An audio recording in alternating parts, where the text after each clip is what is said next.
Hello, this is the second in a series where I go through the complete works of Shakespeare, play by play. Today we're doing Titus, Andronicus, which is a real doozy of a play. It's known as the violent one. It's known for being controversial. It's known for being like if Quentin Tarantino did a Shakespeare play.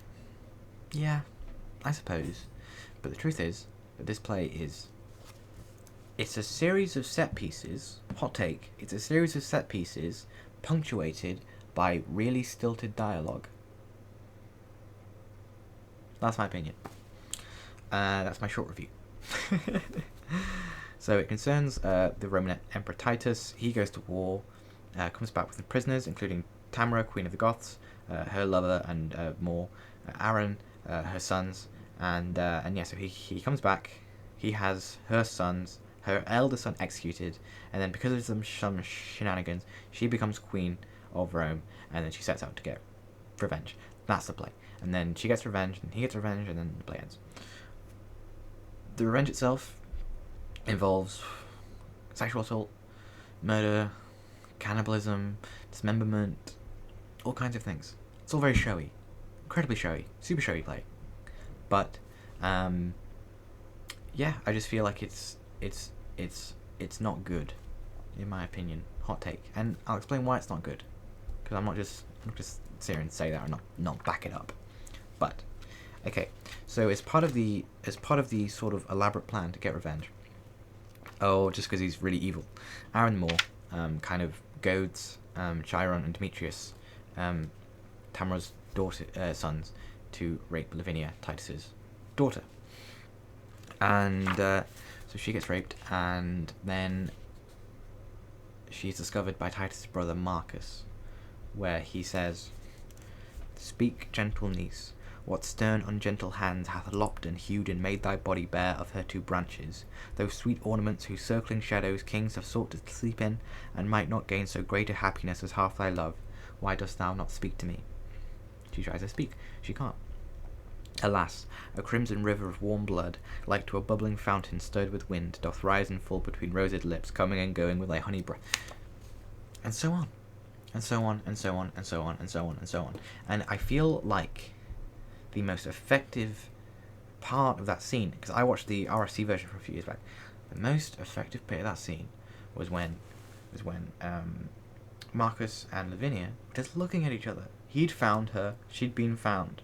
And that look, that understated look, contained so much more tragedy and drama than these insanely elaborated, articulated, classical referencing speech nonsense.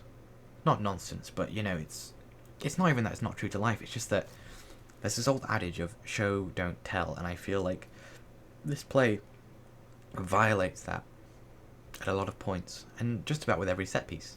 There is not a character that feels pain without launching into a reference to Ovid, to Troy, to the gods, to nature, to whatever.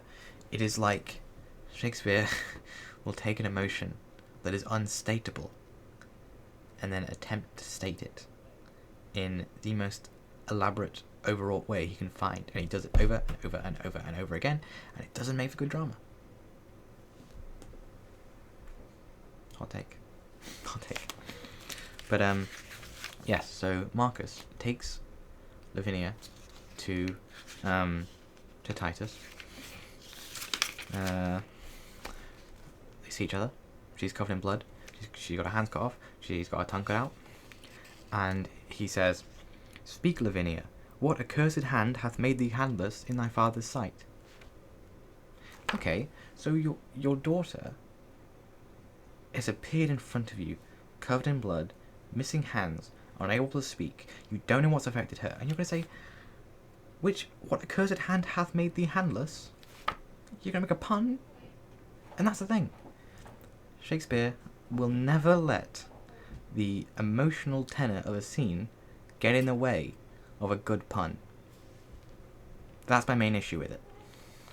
There is very little that happens in this play where a pun is not made. It is like I said with Tu Verona, it is a demonstration of this elaborate, absurd, verbal dexterity at the expense of drama that just completely undermines a lot of these things. It's like, right, there's a scene in Richard II where John of Gaunt's wife loses her son, and she talks about her grief, and she says, "My grief is like a tree from the which branches have been cut, and each branch is like each river." And it's not nearly as an effective a show of grief as King Lear bringing back Cordelia, where he just goes, my poor fool is hanged. What use is a dog to life? Never, never, never, never, never. Certain things are unstatable. It cannot be said. You do not need to wrap them in reference. You do not need to wrap them and coat them and draw them out, and it just bugs me. It just bugs me. It's fine. I really like Aaron though. Aaron's cool. Aaron and Tamara are like the best part of this play because they're the only people that, Aaron's like a kind of proto-Edmund, proto-Iago figure, and for that he should always be celebrated. He is a wonderful, despicable, awful human. He makes every other Shakespeare villain seem like a Boy Scout. It's bananas. Like, there's a scene where he's captured by Lucius, and basically Lucius says, does this not bother you? And then he's like, the only thing that bothers me is that I haven't done 1,000 worse things. At the end, he says, if I have ever done anything good, like, strike it off my record. He says, there hasn't been a day where I haven't engineered a man's death or downfall. Like, he's like Dick Dastardly. He's mustache-twirlingly evil. He doesn't have a moustache. I just feel like his soliloquies, like, at least there's one early on where he kind of plays with the audience a bit. Like, he's one of the few Shakespeare characters in this play that feel alive. This play feels like a series of set pieces. It does, with the pie and the hands and the rape and the murder and the sacrifice and it's just the characters that link us there are not fleshed out. The characters of Lucius and Marcus might be my two least favourite in any Shakespeare play, because Marcus, his whole job is to sit and to make overstated speeches. Maybe it was just in the version I watched. But yeah, I wasn't a fan of Marcus in this one at all. I wasn't a big fan of Lavinia. I wasn't a big fan of... Look, Titus's family, because they speak in this absurdly elaborated style, they're just not interesting. Which is not to say that rhetoric is bad. I mean, Julius Caesar is a play comprised primarily of rhetoric, but you can tell the difference between Cassius, Brutus, Caesar, Mark Antony. You can tell the difference between all their speeches. Portia, you can tell the difference. But with this, it's like a lot of the characters, they talk in what I'm going to call the default tone of Shakespeare, the default thing. And it's not that he doesn't have confidence, it's that he doesn't quite know how to properly individuate his characters just yet. There's no... I mean, you look at Hamlet, Claudius, Polonius, Gertrude, Ophelia, and obviously Hamlet himself. They all speak incredibly different. In this play, everyone speaks using Shakespeare's voice, and it's just not a good playwright experience. I have no problem with the violence, but I found myself getting bored. I did.